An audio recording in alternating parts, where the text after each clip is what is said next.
drug industry marketing practices, at times a worrisome aspect to physicians and their practices, may perhaps be experiencing its tightest guidelines yet. Welcome to ReachMD XM 157, the channel for medical professionals. I'm Bruce Japsen, the healthcare reporter with the Chicago Tribune, and with me today is Dr. Joseph Heyman. He's the chairman of the American Medical Association Board of Trustees. Dr. Heyman is an obstetrician and gynecologist from Amesbury, Massachusetts, and has been a member of the AMA Board of Trustees since 2002.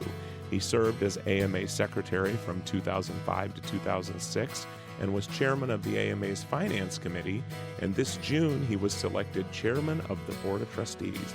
Dr. Joseph Heyman, welcome to ReachMD. Thanks so much, Bruce. I'm thrilled to be here. Well, it's great to have you here, and I have gone to these AMA House of Delegates meetings for over a decade now, and the guidelines on gifts to physicians come up in some form almost every year, and recently Pharma came out with some changes to their guidelines, and if you could, what do you have to say about these, and what does the AMA think of these new guidelines that Pharma has put out? Well, we think it's great that they've put out some new guidelines. We think that these guidelines are a step in the right direction.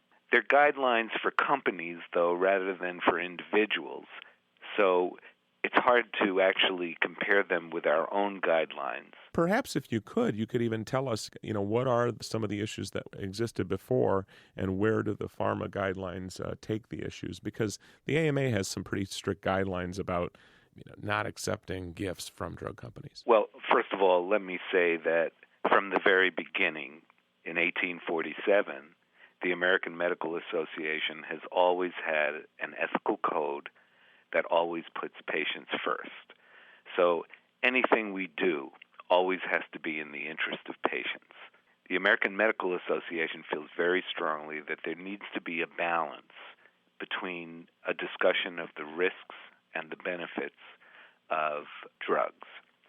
So one of the things in this new Pharma code, which is very good, is that they emphasize that when they're doing advertising and in an educational forum, there needs to be a fair description about the risks and the benefits of other drugs.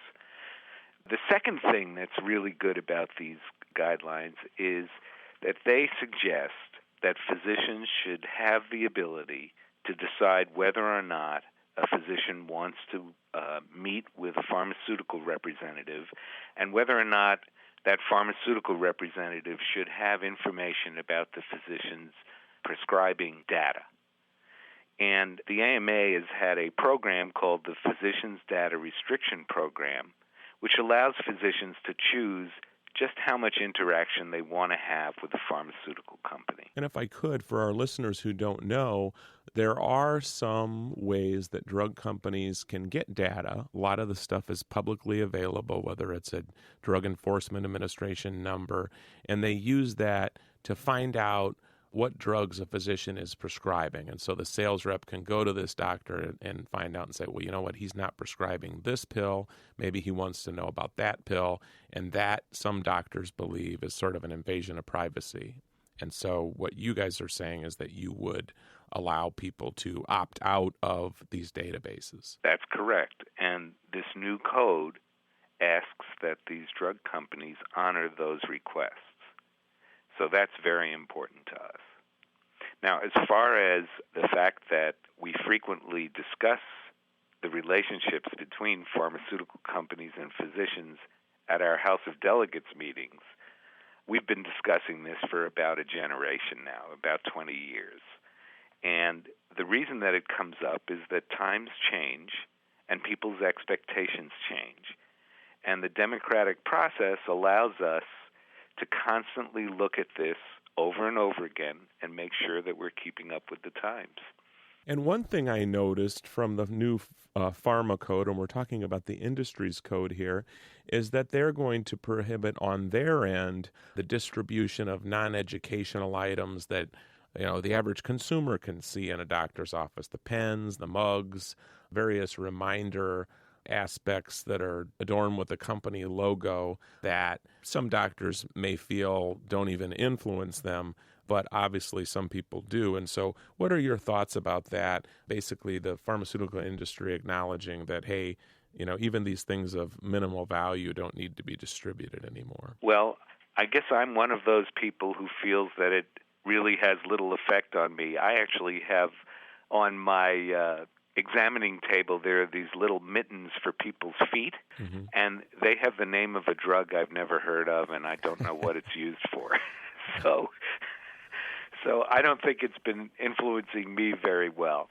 But I do know that studies show that in some way they may influence people, and that's one of the kinds of items that we need to take a look at on an individual basis at the American Medical Association. Well, if you're just joining us, or even if you're new to our channel, you're listening to the Clinicians Roundtable on ReachMD XM 157, the channel for medical professionals. I'm Bruce Japsen, your host, and with me today is Dr. Joseph Heyman, who is the chairman of the American Medical Association Board of Trustees, and we're talking about the pharmaceutical industry through their trade group and lobby. Pharma has issued some new much stricter guidelines on gift giving, if you will, marketing to physicians that have been somewhat controversial in the sense that people don't think that doctors should receive some of these things. But Dr. Heyman, could you also highlight for us some of the significant changes that pharma has made that either physicians or patients might not have liked that they're no longer going to do, in addition to, we were just talking about the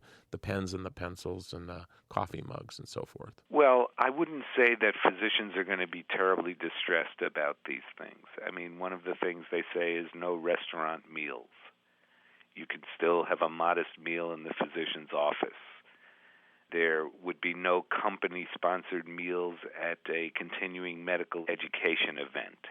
When they have a group of consultants that they bring together, there would be no entertainment at those meetings. I think that all of those things are really fine.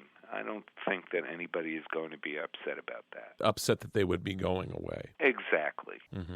And so, and the thing of it is, with the increasing intensity, there's a lot of scrutiny by the media, folks such as myself writing about these things. Has the industry already made some changes?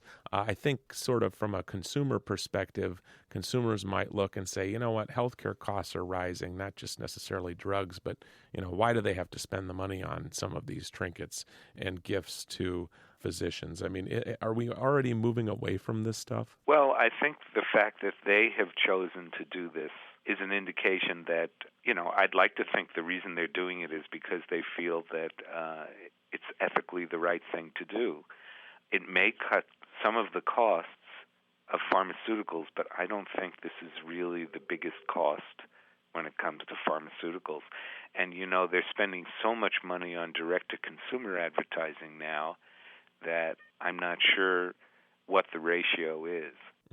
And what about conflicts of interest? I mean, increasingly you hear stories about conflicts of interest where physicians who have an expertise in, placing stents and heart stents into people, and they're also getting an honorarium or payment from a drug company because they obviously are an expert in the field, but at the same time, doctors might hear a speech from this person and they might not know that they are getting paid and how much they're getting paid and so forth. Do these new guidelines start to address some of these conflicts of interest that we see or we hear about? Well, I'm not sure about the Pharma guidelines, except that they do say that there should be disclosures by consultants or speakers who serve on committees that set formularies or develop practice guidelines. But I think in the speaking programs where somebody goes to listen to a lecture from somebody, there are already rules from ACGME and also within the AMA's ethics policy that those relationships must be divulged. And isn't a lot of it about transparency too? I mean, does the AMA have any stand on that? I mean, if I were to go into a physician's office, I suppose if they had a pen or a notepad that had a particular name of a drug, I won't mention one, but we'll just say cholesterol drug, and yet you knew there was a generic and the physician prescribed you the brand name because the place was littered with pens and pencils from this place. Do you think that physicians, the whole idea is to be more transparent about disclosure and what exactly the relationship is between doctors and the drug industry? Well, I think definitely we believe in disclosure. As a matter of fact, the American Medical Association has been working with Congress on the Physician Payment Sunshine Act. That's Senate Bill 2029, which is a bill that does indeed promote genuine disclosure about all of those relationships. Also, I would say that if a patient were in a physician's office and every place they looked, they saw the same name of the same drug, and then they got that prescription, I would hope the patient would ask the question as to whether or not a generic might be a better substitute, or whether there was something less expensive, or why that was the most important drug for them. I have never had the experience you just described. If you came to my office, you would probably find pens that have all kinds of different names of drugs on them, and I couldn't even tell you the names of the drugs that are on most of them. They're usually given to the person at the front desk, and she shoves them in a drawer and hands them to patients when they fill out their forms. You could be mentioning another reason why maybe they shouldn't use these anymore, because the doctors it's not working. Well, I know. For me, I know it doesn't work, but I assume that they must think it does, and they probably have the wherewithal to find out whether it does. So it just doesn't feel like it does for me. And since these guidelines are voluntary, and you talked about some things going on Washington, it is kind of difficult for Congress to regulate this stuff anyway because it falls under the First Amendment, I would assume. Well, I guess that's so. I know that we just recently had a new law passed here in Massachusetts that restricts gift giving and that kind of thing. But here again, I don't think you'll find a whole lot of physician commotion over these laws. Most of us are observing them very carefully anyway, and we're always trying to put the patient's interests above our own. Well, with that, I'd like to thank Dr. Joseph Heyman, who has been our guest.